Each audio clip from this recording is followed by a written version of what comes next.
প্রথমেই আমার এই ফেসবুকে সব নতুন বন্ধু এবং যারা আমার ফলোয়ার হচ্ছেন বা হচ্ছ তাদের আমি স্বাগত জানাই। খুব ভালো লাগছে তোমাদের সঙ্গে থাকতে। প্লিজ জয়েন করো। আমি তোমাদের চেষ্টা করব পজিটিভ জিনিস বা কিছু যেটা জানার জিনিস সেগুলো বলতে। যদি তোমাদের মনে হয় আমি কিছু নেগেটিভ দিচ্ছি, প্লিজ আমাকে জানিও, আমি থেমে যাব সেখানেই। আমার এই হিমাচল প্রদেশ যে ভ্রমণ হলো সেটা নিয়ে অনেক পোস্ট করছি। মানুষের প্রচুর আগ্রহ, মানুষ ওখানকার আবহাওয়া সব কিছু জানতে চাইছে। যে ট্রিপটা আমি করেছিলাম সেটা কিভাবে তোমরা করতে পারো তার সম্বন্ধে এই ভিডিওটা আমি বলছি। তোমরা অনেকেই আমার থেকে অনেক বেশি ভ্রমণ করো, অনেক বেশি অভিজ্ঞ, তাদের এটা জানার প্রয়োজন হবে না। তারা তোমাদের নিজস্ব মেথড, নিজস্ব পদ্ধতি অবলম্বন করো। আমি আমার পদ্ধতি বলছি। প্রথমেই বলে আমি এইটা প্রথমে গেছিলাম ফ্লাইট বুক করে দিল্লিতে। আমি যখন যাই তখন 15 তারিখ অবধি যুদ্ধের কারণে চণ্ডীগড় এবং সিমলা বিমানবন্দর বন্ধ করে দেওয়া হয়েছিল। ফলে আমাকে চণ্ডীগড় অবধি যাওয়ার উপায় ছিল না। আমি দিল্লি অবধি বুক করি। কলকাতা থেকে তুমি চণ্ডীগড় বুক করতে পারো, এখানে যেটা, বা সিমলাও বুক করতে পারো। এখানে যেটা আমি বলবো সেটা হচ্ছে যে আজ প্রায় সব কিছুরই দখল নিয়েছে ফ্লাইটের মধ্যে হচ্ছে ইন্ডিগো। ইন্ডিগোই প্রায় প্রথমে এবং শেষ কথা। সামান্য কিছু অন্য এয়ারলাইন্স আছে, তো তোমার ইন্ডিগো হওয়ারই চান্স বেশি। তুমি মেক মাই ট্রিপ থেকে বুক করতে পারো, আরও বিভিন্ন অনলাইন প্ল্যাটফর্ম থেকে বুক করতে পারো, অথবা তুমি সোজাসুজি ইন্ডিগো থেকে বুক করতে পারো। আমি তোমায় বলবো সোজাসুজি ইন্ডিগো থেকে বুক করো। এবং চাইলে তুমি ওখানে তুমি সাইন ইন, লগ ইনও করতে পারো নিজের নাম এবং পাসওয়ার্ড দিয়ে। এই ইন্ডিগো থেকে বুক করলে আমি যেটা বলবো, তুমি যদি তোমার মনে হয় যে আমার কোনো কারণে আমার ভ্রমণটা ক্যান্সেল হতে পারে, তাহলে তুমি ফ্লেক্সিপেটা নেবে। ফ্লেক্সিপের সুবিধা যেটা হচ্ছে একটু বেশি টাকা লাগে, খুব অল্প, 700-800 টাকা হয়তো বেশি লাগলো, কিন্তু তোমার সুবিধা হচ্ছে ক্যান্সেলেশন ফিস খুব কম। দ্বিতীয় যেটা হচ্ছে যে তুমি খাবার ফ্রি পাবে। এবং তৃতীয় যেটা হচ্ছে সেটা হচ্ছে যে তুমি সিটগুলো বিনা পয়সায় পাবে। যদি তুমি ফ্লেক্সিপে না করো, এমনি ইকোনমিতে যাও, তাহলে তোমাকে সিটের জন্যও আবার ভাড়া গুনতে হবে। এবং তাতে শুধু আইল, মানে মাঝখানের সিটগুলো, উইন্ডো বা আইল পাবে না, মাঝখানের সিটগুলো ফ্রি হয়। বাকিগুলো 300, 350, 400 টাকায় তোমাকে বুক করতে হবে। সুতরাং ফ্লেক্সিপেতে এই সুবিধা হচ্ছে ক্যান্সেলেশন ফিস কম, তুমি একটা খাবার পাচ্ছ ফ্রি, মোটামুটি ভালো দেয়, মোটামুটি চলে যায় বাজেট এয়ারলাইন্স হিসেবে সেই খাবার। অ্যান্ড তোমার সিটের জন্য আলাদা করে কোনো টাকা দিতে হচ্ছে না। তুমি যদি এখান থেকে বুক করো কলকাতা টু চণ্ডীগড়, এখানে যেটা করবে ওরা দিল্লি, তারপর দিল্লি থেকে চণ্ডীগড় দেবে, এবং এটা ওদের ইচ্ছে মতো ওরা টাইমিং বা পয়সায় তোমায় করাবে। আমি বলবো তুমি সেপারেটলি এখান থেকে দিল্লি এবং দিল্লি থেকে চণ্ডীগড় বুক করো। এতে তোমার কম টাকা লাগতে পারে। একটাই অসুবিধা, এই অসুবিধাটা হচ্ছে যখন তুমি বোর্ডিং পাস নিতে যাবে, তুমি যদি চাও যে আমায় চণ্ডীগড় থেকে চণ্ডীগড় অবধি বুকিং পাস দিন, ওরা হয়তো দিতে চাইবে না। তাতে তোমার অসুবিধা হচ্ছে দিল্লিতে নেমে আবার সেখান থেকে বেরিয়ে এক্সিট করে তোমাকে আবার থ্রু ডিপার্চারে ঢুকে আবার চেক ইন করতে হবে। এটা আমায় করতে হয়েছিল আসার সময়, কারণ আমি দুবারে টিকিটটা কেটেছিলাম। সেই জন্যে আমাকে একসঙ্গে বোর্ডিং পাস, কলকাতা অবধি বোর্ডিং পাস দেয়নি, আমাকে দিল্লি অবধি বোর্ডিং পাস দেওয়া হয়েছিল। তারপর দিল্লি, মানে চণ্ডীগড় থেকে দিল্লি অবধি, দিল্লিতে আবার আমায় চেক ইন করে আমাকে কলকাতার বোর্ডিং পাস নিতে হয়। আরেকটা জিনিস মনে রাখবে, টার্মিনালটা খেয়াল রাখবে। 3টে টার্মিনাল আছে দিল্লিতে, টার্মিনাল 1, 2, 3। নাও টার্মিনাল 2টা সমস্ত, বা টার্মিনাল 3টা সমস্ত আন্তর্জাতিক এবং ডোমেস্টিক ফ্লাইট যাচ্ছে ইন্ডিগোর। কিন্তু যদি টার্মিনাল 3 খুব কাছাকাছি রয়েছে টার্মিনাল 2, কিন্তু টার্মিনাল 1 মোটামুটি 20 মিনিট দূরত্বে রয়েছে। এবং তোমায় যদি টার্মিনাল 1-এ যেতে হয়, তাহলে কিন্তু তুমি আইদার ট্যাক্সি নিয়ে যেতে পারো, অথবা তুমি যেটা করতে পারো সেটা হচ্ছে যে তুমি ওখানে ফ্রি শাটল রয়েছে বিটুইন টার্মিনালস, সেই শাটল তুমি ধরে চলে যাবে। মনে রাখবে এই ক্ষেত্রে তোমার যে ফ্লাইট থেকে নামলে তার বোর্ডিং পাস এবং যেখানে যাচ্ছ তার বোর্ডিং পাসটা তোমার হাতে থাকা দরকার, তবে তুমি টার্মিনাল চেঞ্জ করতে পারবে, বা অ্যাটলিস্ট টিকিটটা থাকা দরকার যেখানে তুমি যাবে, তাহলে তুমি টার্মিনাল চেঞ্জ করতে পারবে। এবং এই টার্মিনাল ফ্রি শাটল সার্ভিস গভীর রাতেও চলে, সুতরাং এটাই তুমি নিতে পারো হাতে যদি সময় থাকে, আর না হলে তুমি চট করে ট্যাক্সি নিয়ে 20 মিনিটের মধ্যে অন্য টার্মিনালে চলে যেতে পারো। আসলে দিল্লিতে নেমে আমি কলকাতা থেকে দিল্লি ফ্লাইট, আমি তোমাদের বললাম চণ্ডীগড় এবং সিমলা বন্ধ ছিল। সো আমার টার্গেট ছিল যে আমি একই দিনে সিমলা পৌঁছবো। এবার এই সিমলা পৌঁছতে গেলে আমি গাড়ি তোমরা ভাড়া করতে পারো। আমি দেখেছিলাম অ্যাপ্রক্সিমেটলি ইন্টারনেটে যে 7 থেকে 8 ঘন্টার মধ্যে সিমলা পৌঁছে যাওয়া যায়। ঠিক 7 থেকে 8 ঘন্টা না, এটা প্রায় 9 ঘন্টা লেগে যাবে। হরিয়ানা পাঞ্জাব পার হয়ে তোমাকে সিমলার দিকে যেতে হবে। এইবার যেটা আমি তোমাদের এখানে বলি যে তোমরা এখন অনেক অনলাইন প্ল্যাটফর্ম আছে যেখানে তুমি ট্যাক্সি বুক করতে পারো, এবং সেগুলো আমি বলবো আগে থেকেই তোমরা ফোন করে কথা বলে নেবে। যেমন taxibazaar.in, তাজ ক্যাবস, অনেক আছে। কারণ আমি দিল্লিতে নেমে দর করতে গিয়ে দেখলাম ইভেন ওখানকার যেগুলো অথেন্টিক ট্যাক্সি বুথ আছে যে অনেক বেশি টাকা নিচ্ছে, মানে ইভেন 13,000 11,000 ডিমান্ড করছে সেডানে। সেখানে তুমি সেটা যদি এদের থ্রু দিয়ে অনলাইন বুক করো 5-6 হাজারের মধ্যে হয়ে যায়। আমি ওদের সঙ্গে অলরেডি কথা বলে রেখেছিলাম, তাই আমি দিল্লিতে গিয়ে ফোন করতেই ওরা ট্যাক্সি আমায় পাঠিয়ে দিল, এবং আমি সঙ্গে সঙ্গে যাত্রা করলাম ওখান থেকে, দিল্লি থেকে। এবং আমি মাঝখানে যেটা মাঝখানে আমরা হরিয়ানাতে এক ধাবায় খেলাম। ওখানকার হরিয়ানা এবং পাঞ্জাবের ধাবা সত্যি দেখবার মতো। হরিয়ানার ডেভেলপমেন্ট দেখে সত্যি চোখ ওপরে উঠে যায়। তবু এটা খুবই একটা লং এবং ক্লান্তিকর জার্নি। আমরা পৌঁছলাম সিমলা রাত 9টায়। এইবার তুমি যদি কল্পা যেতে চাও, আমার কাছে সময় কম ছিল, সেই জন্য আমি পরের দিনই কল্পা প্ল্যানটা করেছিলাম।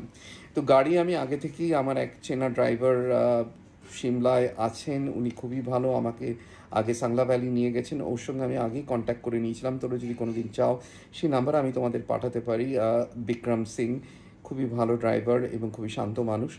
তো পরের দিন উনি 9টার সময় চলে এলেন কল্পা যাবেন। ওখান থেকে সিমলার হাইট আমি তোমায় বলে দিচ্ছি, অ্যাবাউট 2200 মিটার। এবং মে মাসে খুব বেশি ঠান্ডা নেই, হালকা শীতের আমেজ। প্রথম রাতটা হয়তো তোমাদের কলকাতা থেকে গেলে একটা কিছু পরতে হবে, সোয়েটার বা কিছু, কিন্তু তার পরের দিন থেকে ওটা খুব একটা লাগে না।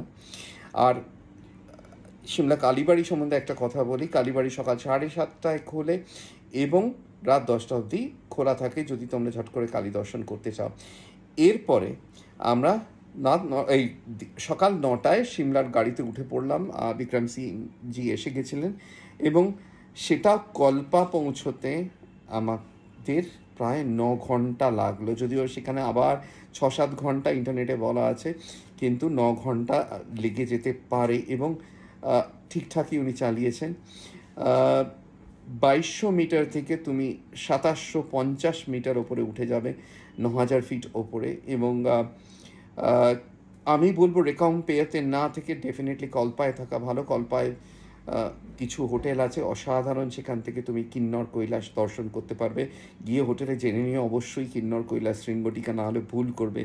এই শৃঙ্গটি মিস করে যাওয়ার চান্স যদি তুমি সত্যিই না জানো কোনটি কিন্নর কৈলাস। সেই ছবি আমি কিন্নর কৈলাসের অনেক দেবো, তাতে তোমাদের চিনতে সুবিধা হবে। আমি হোটেল দেসাং কল্পা দেসাংয়ে ছিলাম। আমি ওদের ফোনে, মানে এখানেও বলছি তুমি মেক মাই ট্রিপের থ্রু দিয়ে করতে পারো, কিন্তু প্রেফারেবল হচ্ছে তুমি যদি সেই হোটেলের ওয়েবসাইট দেখে নাও, ওয়েবসাইট থেকে ডিরেক্টলি ওদের সঙ্গে কথা বলে বুকিং করার চেষ্টা করো। কল্পা দেসাংয়ে আমাকে 3 জনের জন্যে ডিনার ব্রেকফাস্ট শুধুমাত্র 5,600 টাকায় দিয়েছিল। বারান্দা থেকে অসাধারণ দৃশ্য, পুরো এই কিন্নর রেঞ্জটা, কিন্নর কৈলাস রেঞ্জটা পুরোপুরি দেখা যায়। সেখান থেকেই তোমাদের ছবি তুলেছি, দেখাচ্ছি। অন্তত 2 দিন থাকবে। ওখান থেকে যে রেকম্পিওতে কিছুটা বাজার করতে পারো, তেমন কিছু জিনিস পাওয়া যায় না। এইবার আমি কল্পা থেকে চলে আসলাম সারাহানে। তুমি এই কল্পা যাওয়ার পথে মাঝখানে সারাহানে হল্ট করতে পারো, যেখানে রয়েছে ভীমাকালী মন্দির, অবশ্য দ্রষ্টব্য। এবং ভীমাকালী মন্দির পেছনে শ্রীকান্ত মহাদেব রেঞ্জ। ওখানে আমি চিরকালই থাকি। হিমাচল প্রদেশ ট্যুরিজম ডিপার্টমেন্টের যে হোটেল আছে, ট্রেকার্স হাট বলে, অসাধারণ। ওখানে কটেজ আছে এবং রুমগুলোতে যে ব্যালকনি আছে সেখান দিয়ে পুরোপুরি সারাহান গ্রামটা এবং শ্রীকান্ত মহাদেব রেঞ্জটা পুরোপুরি দেখতে পাবে। ওখানে সকাল এবং সন্ধে চায়ের কাপ নিয়ে বসে অসাধারণ। এবং ভীমা কালী মন্দির অবশ্যই দেখার, তোমরা ছবি অলরেডি দেখেছো, তিব্বতী স্থাপত্যে বিখ্যাত মন্দির, একসময় বলি দেওয়া হতো। তো ফেরার সময় আমি সারাহানে একদিন ছিলাম। সারাহানে একদিনের বেশি থাকার খুব প্রয়োজন নেই, যদি না তুমি অনেক রাত করে পৌঁছো সেখানে। তারপর সারাহান থেকে আমি, সারাহানের উচ্চতাও সিমলারই মতো, প্রায় 2250 2260 মিটার। সেই জন্য শীতের বা শীতটা বা ওয়েদারটা মোটামুটি সিমলার মতো। এইবার সেখান থেকে আমি চলে এসেছিলাম চায়েলে। চায়েলটা আমি আগে যাইনি। সিমলার সঙ্গে চায়েলের তফাৎ একটু নিচে। চায়েল সিমলার থেকে এটা তোমার অ্যাপ্রক্সিমেটলি 1750 এরকম কিছু মিটার উচ্চতায় আছে। হ্যাঁ, এই চায়েলের উচ্চতা 1750 বা কিছু কিছু জায়গা ওটা 1900-র কাছাকাছি হাইট আছে মিটারে। এবং এটা যেহেতু সিমলার থেকে একটু নিচু, সেহেতু এখানে তোমার একটুখানি গরম বেশি। কিন্তু এখানে যে পাইন কনিফারাসের যে জঙ্গল, যে উপত্যকা, মনোমুগ্ধকর। সিমলার ব্যস্ততা, হাইলি ফ্যাশনেবল, প্রচুর দোকান, সেই তুলনায় চায়েল অনেক নিস্তব্ধ, নিস্তরঙ্গ। এবং হিমালয়কে যদি অনুভব করতে চাও, চায়েলে এসো। চায়েল খুব বেশি দূর না, সিমলা থেকে বেশি 20-30 কিলোমিটার দূরে। আমরা সারাহান থেকে চলে এসেছিলাম এবং পৌঁছে গেছিলাম সারাহান থেকে বেশিক্ষণ লাগে না, 3 ঘন্টায়। আবার বলি, কল্পা থেকে সারাহান তোমার অ্যাপ্রক্সিমেটলি, যদিও ইন্টারনেট বলছে 2 ঘন্টা 2.5 ঘন্টা, কিন্তু আমাদের 3 ঘন্টা সামথিং লেগেছিল, 3 ঘন্টা 20-30 মিনিট লেগেছিল।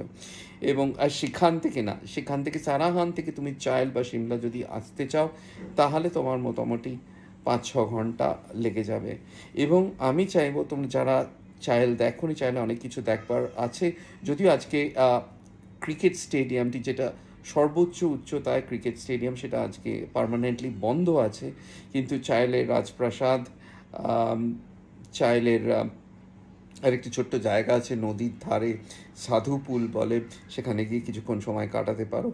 সবচেয়ে বড় হচ্ছে হোটেলের বারান্দায় বসে জাস্ট হিমালয় উপত্যকা। আমরা খুবই ভাগ্যবান ছিলাম সেই সময়। শিলাবৃষ্টি, আকাশে ঘন মেঘ করে বৃষ্টি হয়েছিল এবং হিমালয়ে বৃষ্টিপাত এক অসাধারণ দৃশ্য অনুভব করার। এবং শিলাবৃষ্টি তো একটা উপরি পাওনা হয়ে গিয়েছিল। এই চাইলে আমি যে হোটেলে উঠেছিলাম সেখানে চাইল্ড রেসিডেন্সি বলে, ওখানে পিৎজা তৈরি হয় এবং এই পিৎজা বানানো দেখতে খুবই ভালো লাগে, সত্যি খুবই সুস্বাদু পিৎজা। এছাড়াও অন্যান্য খাবার, সব রকমের খাবারই তুমি ওখানে পাবে। তো আমি বলবো চাইলে অন্তত তুমি 2 দিন কাটাও। এই চাইল থেকে আমি চলে এলাম, ততদিনে চণ্ডীগড় এয়ারপোর্ট খুলে গেছে। কারণ আমি কল্পা থেকে আগে যেটা প্ল্যান ছিল যে চাইল থেকে আমি আবার দিল্লি চলে আসবো গাড়ি করে, সেই অনুযায়ী প্ল্যান ছিল। আরেকটু মানে সিমলা থেকে যেমন 5,000 লাগে, ওটা চাইল থেকে দিল্লি আমাকে 6,000 টাকা চাইছিল। কিন্তু এই 9-10 ঘন্টা জার্নি আমার আর পছন্দ হচ্ছিল না। সেই জার্নিতে একটা ঘটনাও ঘটেছিল, যেটা আমি তোমাদের পরে জানাবো। তো সেই জন্য আমি কল্পাতে থাকতে থাকতেই ইন্ডিগোতে চণ্ডীগড় বুক করি, চণ্ডীগড়ের থেকে দিল্লি বুক করি। সুতরাং চাইল থেকে তোমার চণ্ডীগড় এয়ারপোর্ট আসতে 3 থেকে 3.5 ঘন্টা লাগবে। চলে এসে তুমি যদি ফ্লাইট নাও, তারপরে ফ্লাইটটা দিল্লি থেকে তুমি কলকাতা চলে আসতে পারবে। যদিও আবার বলছি, চাইল থেকে তুমি সোজাসুজি দিল্লি গাড়িতে আসতে পারো, 9 ঘন্টার জার্নি করে সেখান থেকে তুমি দিল্লি থেকে ফ্লাইট নিতে পারো, অজস্র ফ্লাইট আছে। তো তোমাদের এটা বললাম, এটা আমার প্ল্যান ছিল, 6 দিনের মধ্যে কমপ্লিট হয়ে গেছে। তোমাদের যদি কখনো মনে হয় আর এই নিয়ে কিছু প্রশ্ন আছে, আমাকে প্রশ্নগুলো করো, আমি আরেকটা রিল বানিয়ে উত্তর দেব। প্লেন বুকিং, হোটেল সম্বন্ধে কিছু জানতে চাও, আমাকে জানিও। আশা করি এই ভিডিওটা তোমাদের কাজে লাগবে।